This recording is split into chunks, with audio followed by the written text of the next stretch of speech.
हमारा टॉपिक है ठोस का वर्गीकरण। पिछली दो वीडियो में हम ठोस के बारे में बहुत ही इंपोर्टेंट जो टॉपिक है वो डिस्कस कर चुके हैं। हमने देखा ठोस क्या होते हैं और ठोस के गुण क्या होते हैं। फिर हमने देखा ठोस के प्रकार, दो प्रकार के ठोस होते थे, अक्रिस्टलीय ठोस और क्रिस्टलीय ठोस। वो पूरा का पूरा टॉपिक क्लियर हो चुका है पिछली वीडियो में। और उसमें क्रिस्टलीय और अक्रिस्टलीय ठोस का प्रकार होने के बाद अब हम देख रहे हैं क्रिस्टलीय ठोसों का वर्गीकरण, यानी कि दो प्रकार के ठोस होते हैं, क्रिस्टलीय और अक्रिस्टलीय। फिर क्रिस्टलीय ठोस के अंदर भी चार प्रकार होते हैं। तो ऐसे हमारा इस चैप्टर का एक जो भाग है, भाग एक, वो कंप्लीट हो जाएगा। ठीक है, तो इसको अच्छे से देखिएगा और अपने दोस्तों के साथ भी शेयर कर दीजिए। जो बच्चे स्कूल नहीं जा पा रहे हैं, कोचिंग नहीं जा पा रहे हैं, उनको आप इसको पूरा शेयर कर दीजिए। ठीक है, क्योंकि लॉकडाउन लगा हुआ है। ठीक है, तो अब स्टार्ट करते हैं। देखिए, क्रिस्टलीय ठोस के वर्गीकरण। क्रिस्टलीय ठोस क्या होते हैं? ऐसे ठोस जिनमें सारे के सारे परमाणु क्रम से जुड़े हों। ठीक है, अब उनमें भी कई सारे प्रकार होते हैं। जैसे सबसे पहला होता है आयनिक ठोस। अब ये जो डेफिनेशन है दोनों, वो आप लिख लीजिएगा। ठीक है, स्क्रीनशॉट ले लीजिए, लिख लीजिए, मैं इनको आपको समझा दूंगा। फिर दो प्रकार के और होते हैं, वो मैं आपको लिखकर फिर समझा दूंगा। आपको यहाँ से डेफिनेशन भी लिख सके, इसलिए मैं आपको लिख देता हूँ। ठीक है, ताकि आपके नोट्स भी बनते रहे। अब देखिए, आयनिक ठोस का क्या होगा? ऐसे ठोस जिनके अवयवी कण आयन होते हैं। ऐसे ठोस जिनके अवयवी कण आयन होते हैं। अब देखिए, आप 12th क्लास में आपको पता होना चाहिए आयन क्या होता है। आयन होता क्या है? देखिए, सबसे पहले तो यदि कोई परमाणु है, जैसे कि मान लीजिए सोडियम का परमाणु है, इस सोडियम के परमाणु ने यदि इलेक्ट्रॉन त्याग दिए और इलेक्ट्रॉन त्याग कर इसने लगा दिया प्लस चार्ज Na+, तो अब ये कहलाएगा आयन। तो कोई भी अणु, कोई भी परमाणु जब इलेक्ट्रॉन त्यागता है या इलेक्ट्रॉन ग्रहण करता है, तो उस स्पीशीज को हम बोलते हैं आयन। तो ये जो है स्पीशीज है, उसे हम बोलेंगे आयन। ये पॉजिटिव आयन है, धनात्मक है, तो इसे बोलते हैं धनायन। यदि कोई परमाणु इलेक्ट्रॉन ग्रहण करता है, उसके इलेक्ट्रॉन मिलते हैं कहीं से, तो उसे हम बोलते हैं ऋणायन। जैसे मान लीजिए क्लोरीन ने एक इलेक्ट्रॉन लिया और एक इलेक्ट्रॉन लेकर इसने बना लिया Cl- आयन। ये जो स्पीशीज बनी Cl- की, से हम क्या बोलेंगे? Chlorine ion. ठीक है, मैं थोड़ा सा यहाँ पर ऊपर लिख देता हूँ ताकि आपको क्लियर दिखे। मैं इसको यहाँ पर लिख देता हूँ पूरा। ठीक है, ये डेफिनेशन आप लिख लीजिए पहले अच्छे से, फिर मैं आपको समझा दूंगा। ये डेफिनेशन आप लिख लीजिए। ऐसे ठोस जिनके अवयवी कण आयन होते हैं, जैसे NaCl, CHCl, KCl, CHCl या फिर यहाँ पर ऐसा मतलब होता है आदि, या आप लिख लीजिए, आप कंफ्यूज हो जाए। ठीक है, तो अब ये डेफिनेशन लिख लीजिए, मैं इसको मिटा देता हूँ, यहीं पे आपको समझा दूंगा आयनिक ठोस क्या होता है।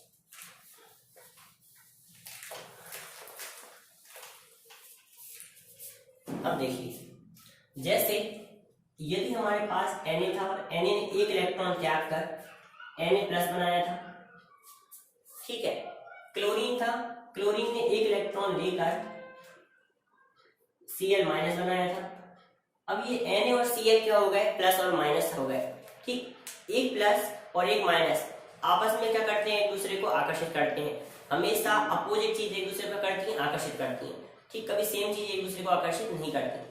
जैसे मान लीजिए मेरे पास कोई कार है अच्छी, बहुत अच्छी दिखने वाली, तो मैं दूसरी कार को आकर्षित नहीं करूंगा, यानी कि मेरे लिए दूसरी कार की इच्छा नहीं होगी, बल्कि हो सकता है कि मुझे कोई बड़े घर की इच्छा हो, यानी जो चीज अपने पास ना हो उसकी अपन को इच्छा होती है। तो जैसे यहाँ पर इसके पास इलेक्ट्रॉन नहीं है, सोडियम के पास इलेक्ट्रॉन की कमी है, एक इलेक्ट्रॉन अभी भी देकर आया है किसी को, तो एक इलेक्ट्रॉन इसके पास कमी है। और क्लोरीन एक इलेक्ट्रॉन लिया है, तो क्लोरीन के पास एक इलेक्ट्रॉन ज्यादा है। तो अब इसके पास कमी है और इसके पास ज्यादा है, तो दोनों का क्या हो जाएगा? एक तरीके से मेल हो जाएगा और यहाँ पे बनेगा NaCl। और NaCl इस प्रकार के ठोस को हम बोलते हैं, देखो ये काय से बना? Na+ आयन से और Cl- आयन से। तो ऐसे ठोस जो आयन से मिलकर बने उसे हम बोलेंगे आयनिक ठोस। तो ये क्या हो जाएगा? एक आयनिक ठोस। ठीक है, आयनिक ठोस में हमेशा एक धातु होगी और उसके साथ एक अधातु होगी जो कि ऋणायन होगा। तो इसमें दो चीजें होती हैं, एक तो होता है धनायन जो कि प्लस चार्ज लगाता है, और एक होता है ऋणायन जो माइनस चार्ज लगाता है। तो समझ में आया आपको? पहला प्रकार का ठोस कौन सा होता है? आयनिक ठोस। आयनिक ठोस वो जिसमें अवयवी कण आयन्स होते हैं। आयन्स क्या होते हैं? यदि कोई परमाणु इलेक्ट्रॉन त्याग देता है या इलेक्ट्रॉन ग्रहण कर लेता है तो उसे हम क्या बोलते हैं, आयन बोलते हैं। ठीक, तो ये हो गया क्लियर आपका आयनिक ठोस। इसके एग्जाम्पल जितने भी एनसीईआरटी में दिए हैं आपको याद रखने हैं। नीट के लिए सबसे ज्यादा इंपॉर्टेंट है एनसीईआरटी। एनसीईआरटी में जितने भी एग्जाम्पल आपको दिए हैं एग्जैक्टली वही याद करने हैं। उसके अलावा बाहर से ना बोर्ड में एग्जाम क्वेश्चन आएगा और ना ही नीट में आएगा। तो जितने भी NaCl है, अभी यहाँ पे मैं लिख रहा हूँ कौन कौन से, NaCl है, K और Cl है, KCl, CaCl है, सीजियम क्लोराइड, पोटेशियम क्लोराइड, ये सब के सब क्या हो जाएंगे, आयनिक ठोस।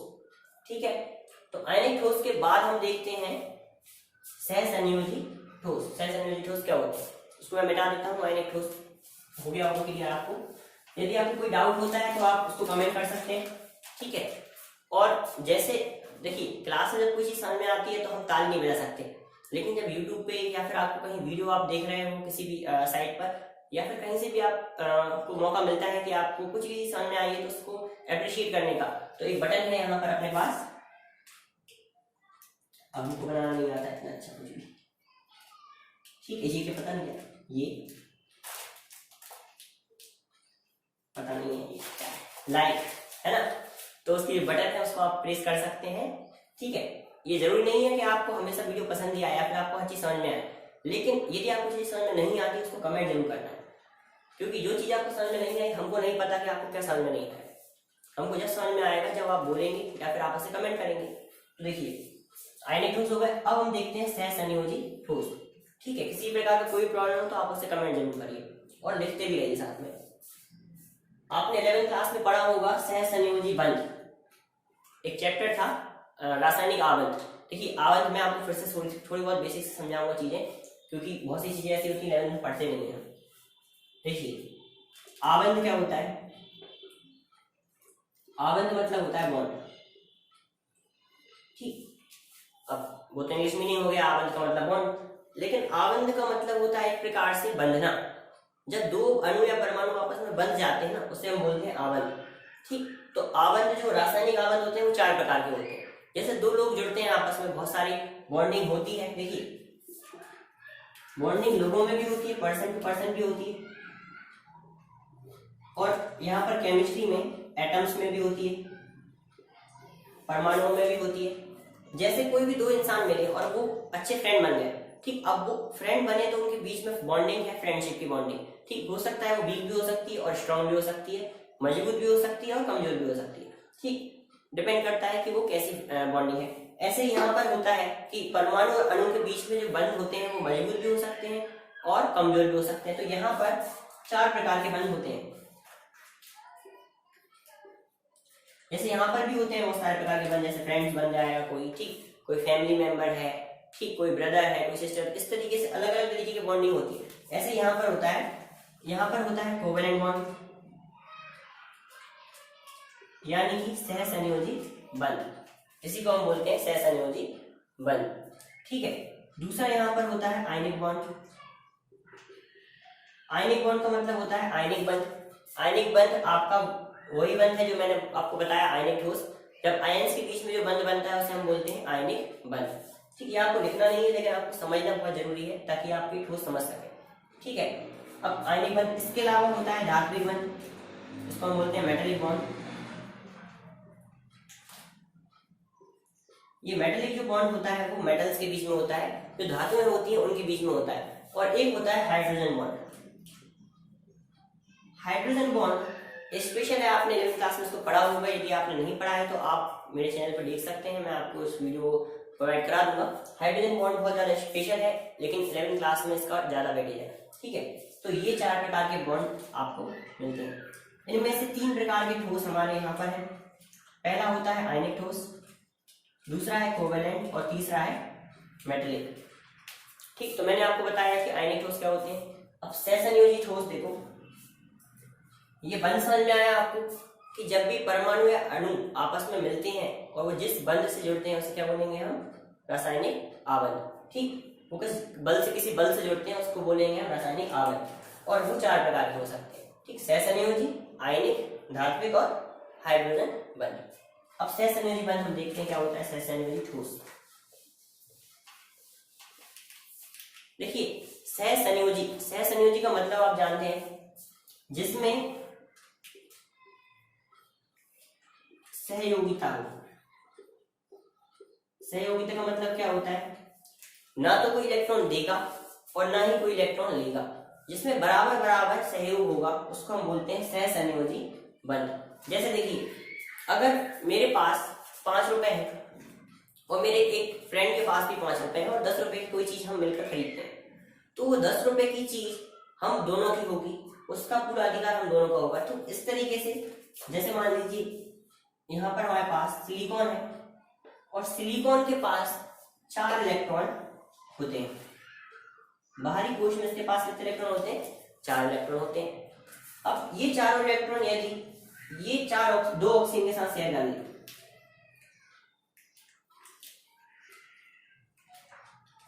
इस ऑक्सीजन के साथ इसने ये दोनों शेयर कर लिए और इस ऑक्सीजन के साथ इसने ये दोनों शेयर कर लिए, तो बदले में ऑक्सीजन को भी अपने 2 इलेक्ट्रॉन यहाँ पर शेयर करने पड़ेंगे।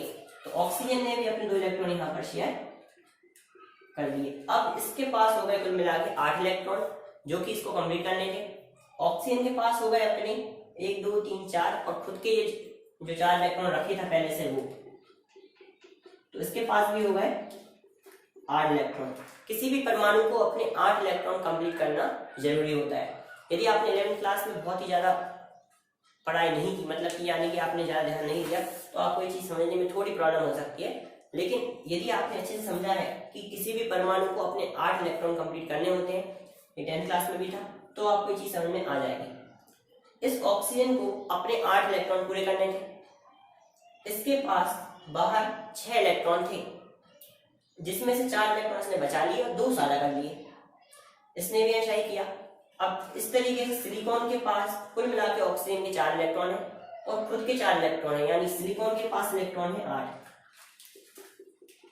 और ऑक्सीजन के पास भी इलेक्ट्रॉन हो गए 8। इसको हम बोलते हैं सहसंयोजी बंध। अब ये जो बंध बना है ना इनके बीच में, इसको हम बोलेंगे सहसंयोजी बंध। SiO2 के बीच में जो बंध बना है ना, इससे हम बोलेंगे सहसंयोजी बंध। और इस ठोस को हम बोलेंगे सहसंयोजी ठोस।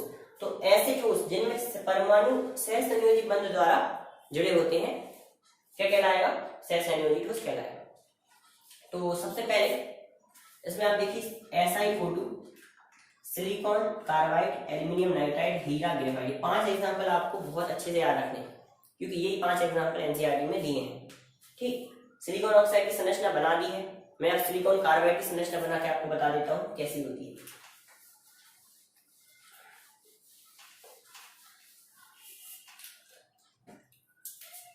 सिलिकॉन के पास अगेन आखिरी में 4 इलेक्ट्रॉन है, तो इसने 4 इलेक्ट्रॉन अपने रख लिए।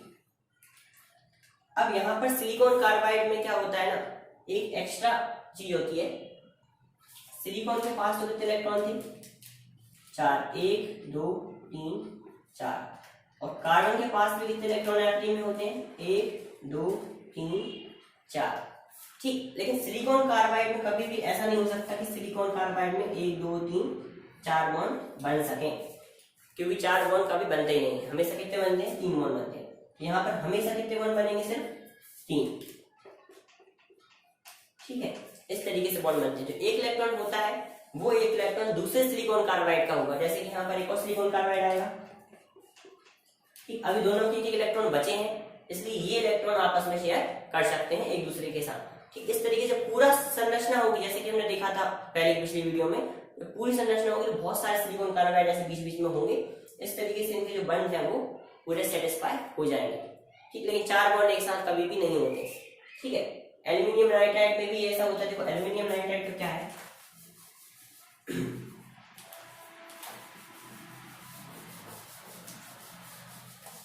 एल्यूमिनियम के पास अपने 3 इलेक्ट्रॉन होते हैं। एल्यूमिनियम की परमाणु संख्या कितनी होती है, 13। तो यहाँ पर जब पहले कोश में 2 इलेक्ट्रॉन आ गए, दूसरे कोश में 8 और तीसरे कोश में 3 इलेक्ट्रॉन बचे हैं, तो कुल मिला के एल्यूमिनियम के पास 3 इलेक्ट्रॉन एक्स्ट्रा थे। नाइट्रोजन के पास भी आखिरी में 5 इलेक्ट्रॉन एक्स्ट्रा होते हैं नाइट्रोजन के पास। तो 1 2 3 नाइट्रोजन की परमाणु संख्या होती है 5,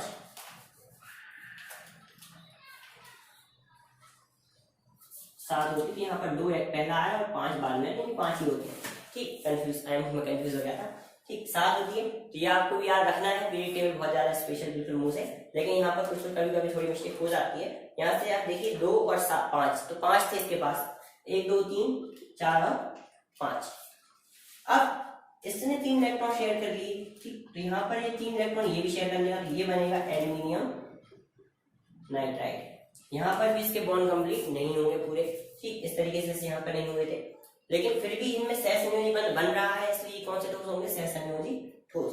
ठीक, तो अब हीरा और ग्रेफाइट की संरचना तो नॉर्मल कार्बन ही रहता है उनमें, ठीक, तो कोई दिक्कत नहीं है। तो ये सारे के सारे एग्जाम्पल आपको इसके याद रखने हैं। ठीक, अब जो बचे 2 प्रकार के ठोस मैं आपको बता रहा हूँ, उनकी डेफिनेशन मैं आपको लिखवा देता हूँ और वो आपको समझा देता हूँ, तो आप पूरे ठोस याद कर लीजिएगा। ठीक, बहुत सरल है, बहुत आसान है, एग्जाम्पल अकेले आपको याद करने हैं। तो ये है धात्विक ठोस। अब देखिए धात्विक ठोस भी बहुत ज्यादा आसान है, जितनी भी धातु हम देख रहे हैं, देखिए चारों तरफ जो देख रहे हैं वही तो ठोस है, और वो सारे के अब आप देखेंगे जितने भी चारों तरफ ठोस, उनमें से कहीं ना कहीं आपको ये पूरे प्रकार के ठोस मिल जाएंगे। जैसे मान लीजिए वॉच है, इस वॉच में जो कांच है वो कांच क्या हो जाएगा हमारा, आकृष्णीय ठोस। ठीक है, लेकिन ये जो और ये फिर इसमें जितनी भी चीजें वो सब क्या हो जाएंगे, आकृष्णीय ठोस। लेकिन ये जो मेटल है यहाँ पर, ये मेटल क्या हो जाएगा, धात्विक ठोस। जितने भी मेटल्स हैं, जितनी भी धातुएं हैं, वो सब क्या हो जाएंगी हमारी, धात्विक ठोस। अब धातुएं कौन कौन सी होती हैं ये आपको वैसे तो याद होगा, क्योंकि आप देख रहे हैं चारों तरफ लोहा है, सोना, चांदी, लेकिन केमिस्ट्री के हिसाब से उनके प्रतीक भी आपको याद होना चाहिए। जैसे आयरन है, लोहा, तो लोहा का जो प्रतीक है वो क्या हुआ, Fe। ठीक, अब ये जो Fe है, बहुत से लोग सोचते हैं, बहुत से लोगों को पता नहीं रहता है कि Fe क्यों है। केमिस्ट्री में आप पढ़ रहे हैं, आपको नॉलेज होना चाहिए इतना कि Fe क्यों है। देखिए आयरन आई से होता है, लेकिन Fe तो ठीक है उससे जम नहीं रहा कहीं भी। Fe इसलिए क्योंकि देखो इसको ग्रीक में बोलते हैं लोहे को फेरम, तो ग्रीक भाषा से ये वर्ड हमने, ग्रीक भाषा से ये जो है ना फेरम से हमने Fe ले लिया। ठीक, ऐसे कई सारे एलिमेंट्स हैं, कई सारे तत्व हैं जिनके हमने जो प्रतीक है वो उनके लैटिन नाम से या फिर ग्रीक नाम से लिए। ठीक, तो ग्रीक देश है उसमें लैटिन भाषा है, वहां से हमने ये सारे के सारे प्रतीक के नाम लिए हैं जो जो अलग है। अब देखिए जैसे सिल्वर है, सिल्वर में Ag इसका प्रतीक होता है, सिल्वर मतलब चांदी, चांदी का प्रतीक Ag होता है। ये इसलिए क्योंकि यहाँ पर अर्जेंटम के लिए है। ठीक, ये कंपटीशन में आता है, ये चीज कंपटीशन में आती है, चाहे आप बोर्ड लेवल की तैयारी कर रहे हो, चाहे आप नीट की तैयारी कर रहे हो, या फिर आप दूसरे किसी एग्जाम की भी तैयारी करेंगे, तो ये आपसे पूछा जाएगा कि सिल्वर से Ag क्यों होता है। ठीक, तो यहाँ पर क्यों होता है, क्योंकि अर्जेंटम इसका नाम है इसलिए।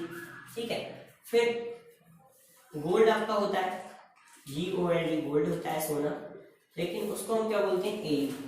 क्यों बोलते हैं इसको Au, क्योंकि यहाँ पर इसको हम Au इसलिए बोलते हैं क्योंकि यहाँ पर क्या होगा, ऑरम, इसका असली नाम है ऑरम, इसलिए यहाँ पर इसको क्या बोल देते हैं, Au। तो ये सारे के सारे कौन से धात्विक ठोस।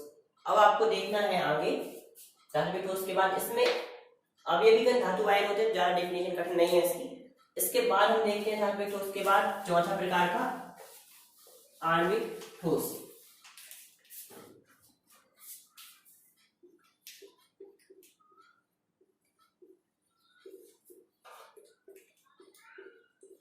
देखिए आणविक ठोस क्या होते हैं, आणविक ठोस ऐसे होते हैं जिनमें अवयवीकरण अणु होते हैं, जिनमें अवयवीकरण क्या होंगे, अणु होंगे, जिनमें अवयवीकरण परमाणु के बीच में सहसंयोजी बंध था वो सहसंयोजी ठोस थे, जिनमें अवयवीकरण अणु है वो कौन से ठोस है, आणविक ठोस। ये बहुत इंपॉर्टेंट है, इनके बीच में अंतर याद करना। आपको इतना पता होना चाहिए कौन सा ठोस आणविक है और कौन सा ठोस सहसंयोजी है। सहसंयोजी के एग्जांपल सिर्फ 5 थे, silicon oxide, silicon carbide, aluminium nitride, graphite और डायमंड, जो कि बुक में दिए। जबकि आणविक ठोस के एग्जांपल कई सारे हैं, जैसे कि A2। इसकी डेफिनेशन मैं आपको बोल देता हूँ, आप लिख सकते हैं या फिर मैं आपको लिख देता हूँ, 1 मिनट पॉज करके। तो ऐसे ठोस जिनके अवयवीकरण क्या होते हैं, अणु होते हैं, उनको क्या बोलेंगे हम, आणविक ठोस। अब देखो मैं आपको एक चीज बताने वाला हूँ, ध्यान से सुनो। जितनी भी आपकी इंपोर्टेंट चीजें हैं वो सब आपकी एनसीईआरटी में दी हुई हैं, आप ये सारी चीजें भी यहाँ से पढ़ सकते हैं, लेकिन आपको इतना है जो चीज समझ में नहीं आ रही है पढ़ने के लिए वो चीज आपको समझ में आ जाती है यहाँ पर, और दूसरी चीज आपको पता चल जाता है कि क्या चीज ज्यादा इंपॉर्टेंट है और क्या चीज ज्यादा इंपॉर्टेंट नहीं है। ठीक, तो आप एनसीईआरटी खरीद लेना अपनी अपनी सब। ठीक, बिना एनसीईआरटी के आपका आगे क्लास चलने वाली नहीं है। यानी जब कोचिंग आपकी लगेगी या फिर आपका रेगुलर क्लास लगेगी तो एनसीईआरटी के बिना आपका कोई भी काम होने वाला नहीं है। तो एनसीईआरटी आप जरूर कर लीजिए। इसके अलावा मैंने जो बुक बोली थी आपको फिंगर टिप्स, वो भी आप खरीद सकते हैं, खरीदना ही है क्योंकि मैंने कंपलसरी करी थी वो बुक। मैंने कहा था कि इसको सॉल्व करवाऊंगा मैं, जैसे ही क्लास लगेगी, जैसे ही चैप्टर भी कंप्लीट होगा, मैं आपसे क्वेश्चन करेंगे। 100 क्वेश्चन वहाँ पर हर चैप्टर में दिए हुए हैं, वो क्वेश्चन हम सॉल्व करेंगे। इस तरीके से हर चैप्टर में हम थ्योरी करने के बाद, फिंगर टिप्स से क्वेश्चन करने के बाद उसको कंप्लीट करके बंद कर देंगे और उसका टेस्ट ले लेंगे 1-2 बार। इस तरीके से पूरा चैप्टर हमारा क्लोज हो जाएगा और हर चीज़ आपको समझ में आ जाएगी। ठीक है, तो मिलेंगे नेक्स्ट वीडियो में। अगली वीडियो में हम देखेंगे जो पूरा भाग ये कंप्लीट हो चुका है। अब अगली वीडियो में हम देखेंगे ठोसों में कौन कौन से गुण होते हैं, उनको थोड़ा विस्तार से पढ़ना है। कुछ गुण ऐसे हैं जो विस्तार से पढ़ने, उन्हें हम देखेंगे। ठीक है।